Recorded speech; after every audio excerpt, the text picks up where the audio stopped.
Saya mereview gaji ini bukan untuk pamer ya, mungkin untuk motivasi untuk di 27 hari itu saya dapat, alhamdulillah ya. Assalamualaikum guys, jumpa lagi ya dengan kami Pino Purple. Oke, di video kali ini saya akan membahas untuk gaji TKI yang statusnya magang di Jepang, yang statusnya magang masih ya, atau yang disebut tuh Jisuse. Untuk gaji pemagang sendiri itu agak rendah ya daripada kayak gaji Tokute atau engineering atau dan yang lainnya ya. Itu sih agak rendah gitu gajinya. Nah, sekarang saya mau bahas untuk gaji ya. Ini slip gaji saya.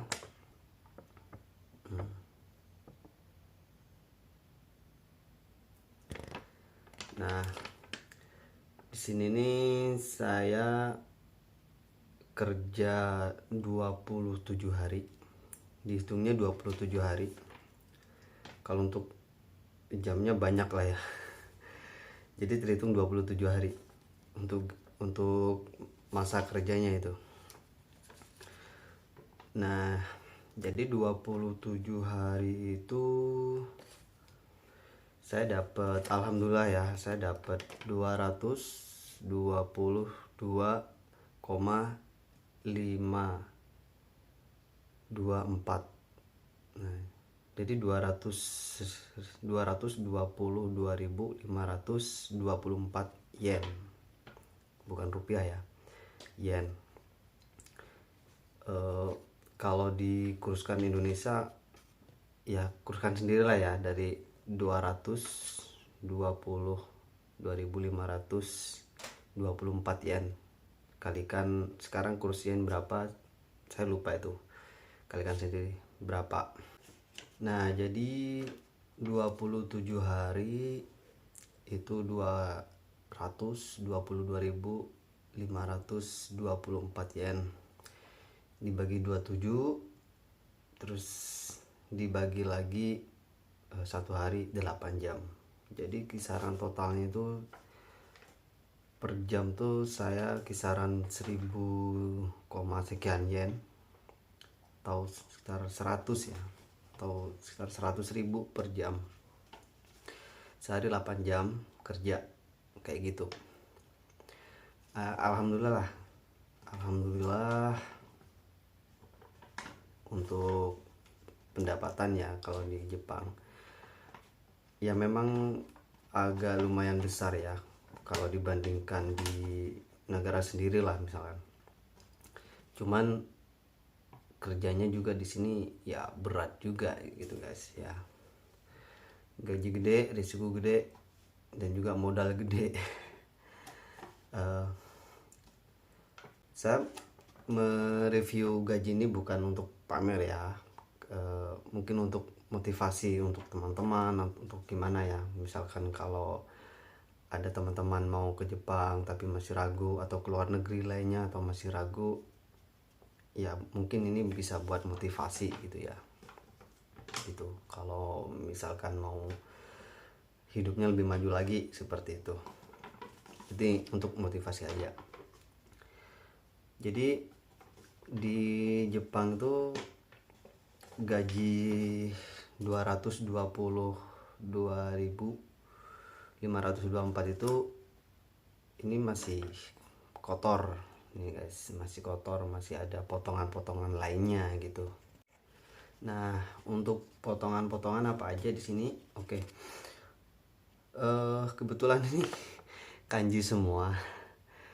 Saya sama sekali nggak pernah belajar kanji ya, jadi saya belum tahu. Saya pakai terjemahan translate ya kalau untuk kanji. Mungkin kalau tulisan katakana hiragana mungkin saya masih bisa ya.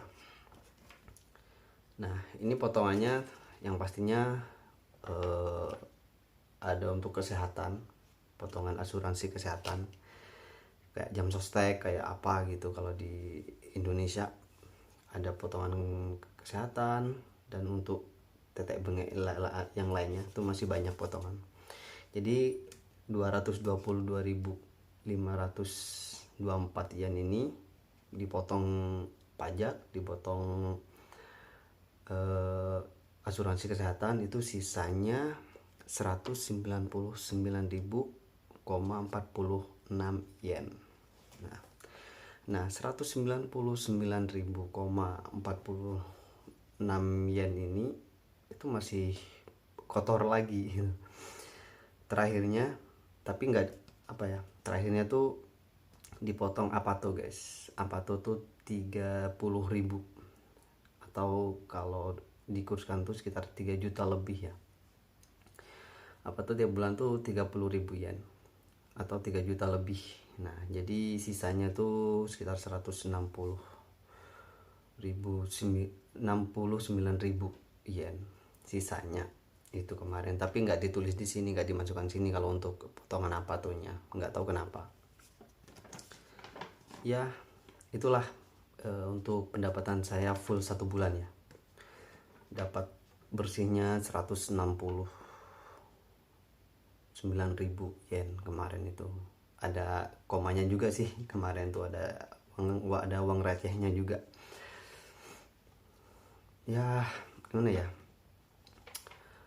untuk gaji segini tuh sebenarnya kecil guys, kalau di Jepang sendiri kecil, karena kalau kita nggak bisa ngatur itu bisa apa ya, kalau nggak bisa ngatur uang tuh gimana ya, ya cepet habis lah gitu ya guys ya. Karena kebetulan sekarang lagi musim panas, jadi untuk pengeluaran itu agak boros sih, saya sih ngerasa agak boros. Borosnya tuh di minuman pertama tuh, terus cepet lapar, pengen ngemil aja tuh kalau sehari tuh, kalau musim panas ya, saya tuh kalau musim panas sehari tuh bisa 4 liter 5 liter air itu, air mineral sama air yang ada rasa-rasa manisnya. Itu perlu guys untuk apa ya, untuk membangun stamina lah gitu. Kalau air putih aja tuh kayaknya kurang gitu, masih lemas di badan gitu. Itu harus kita minum air mineral sama air yang manis-manis kayak gitu ya. Kebetulan musim panas di Jepang gitu, ini nanti puncaknya musim panas itu bisa sampai 45 derajat ya, bayangin aja lah gitu. Bayangin aja.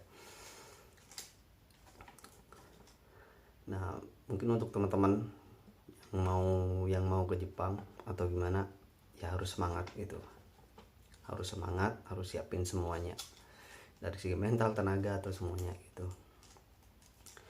Ini untuk gaji ini saya dibayar cash, nggak ada transfer, nggak ada apa, karena memang peraturan perusahaan saya seperti itu. Kalau untuk yang lainnya tuh kemarin saya nanya teman-teman, ada yang ditransfer, ada yang cash juga gitu, seperti itu. Jadi di sini saya kerjanya 30 hari sebenarnya, dihitung 30 hari, cuman kan kita kerjanya per jam. Nah jadi selama 30 hari itu berapa jam, dibagi satu hari itu berapa jam, nah ketemunya 27 hari. Nah jadi ngitungnya seperti itu guys, ngitungnya gitu. Apalagi ya, itu aja sih guys untuk masalah gaji TKI yang statusnya magang di Jepang, kurang lebih seperti itu, segitu. Beda lagi kalau kayak Tokutegino gitu, Tokutegino tuh itu udah visa kerja, nah itu lebih tinggi lagi. Kalau saya sendiri itu masih statusnya magang, jadi gaji agak rendah, dan tiap tahun pun di tahun pertama mau naik tahun kedua itu nanti ada ujian praktek, ujian inilah, ujian itu. Nah ujian ini penentu juga gitu, karena kita magang seperti kayak anak kuliah gitu. Jadi tiap tahun mau naik tahun kedua ketiga itu ada ujian gitu, menentukan bahwa ini layak apa enggak, lolos apa enggak gitu, kerjanya bagus apa enggak gitu. maksudnya apa ya, diterusin apa enggak gitu. Jadi penentu kelolosan tuh ya kita harus pintar gitu, pintar bahasa, pintar teori juga gitu, karena nanti ujiannya ada teori juga gitu. Ya itu, kalau statusnya pemagang, kenapa ada ujian, karena memang status kita tuh di sini pemagang gitu, jadi ya masih ada ujian gitu guys. Beda kalau visa engineering, visa Tokutigino itu udah visa kerja gitu, memang udah ahli gitu untuk statusnya, meskipun ya ada yang belum bisa gitu. Nah kebetulan kemarin saya dikasih materi untuk ujian, kalau nggak salah nanti saya bulan 12, kalau nggak bulan 11 gitu. Ini materinya. Nah ini nama saya dikasih Yota gitu, namanya Yota. Ini untuk materi-materinya nanti untuk saya ujian guys, ada 2 lembar nih. Ini harus saya pelajarin buat bahan ujian nanti, dan juga harus cari materi lagi, materi tambahan, mungkin cari di Google atau YouTube ya untuk ujian ketawaku ya. Nanti ujian itu gimana kita harus cari sendiri, biar nanti kita ada persiapan kalau udah memasuki ujian. Ya mudahan nanti saya bisa lah untuk ujian ini ya. Kalau untuk ini guys ya, kalau untuk suka dukanya kerja di Jepang tuh apa ya, sukanya sih kalau udah nerima gaji pasti ya yang saya rasain tuh seperti itu. Untuk dukanya tuh kita masih harus beradaptasi dengan budaya, dengan cara-cara mereka gitu. Kita harus beradaptasi, dukanya seperti itu. Dan kita harus benar-benar siapin bahasa, kalau nggak bisa aduh kayaknya kayak mati kutu gitu guys, kayak orang linglung gitu, karena apa yang mereka bicarakan kita nggak ngerti kalau kita nggak bisa bahasa, seperti itu. Ya mungkin untuk video kali ini itu aja sih guys, untuk apa ya, untuk review tentang gaji ya, tentang sedikit apa ya, pekerjaan di Jepang gitu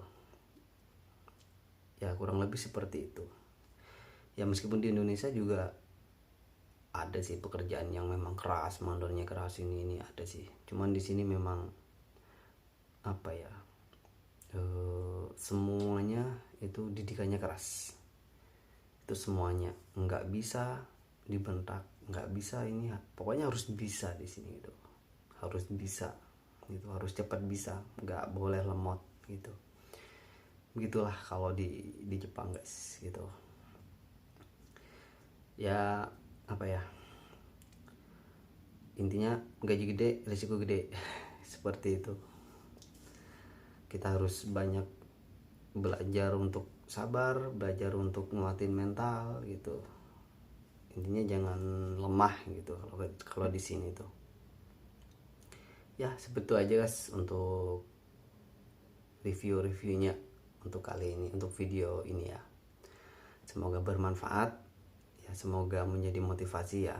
Ini saya mereview gaji bukan untuk pamer, untuk memotivasi aja. Oke, mungkin untuk perbandingan aja ya antara Indo sama Jepang gitu ya. Oke, sekian dulu untuk video kali ini. Assalamualaikum warahmatullahi wabarakatuh. Bye.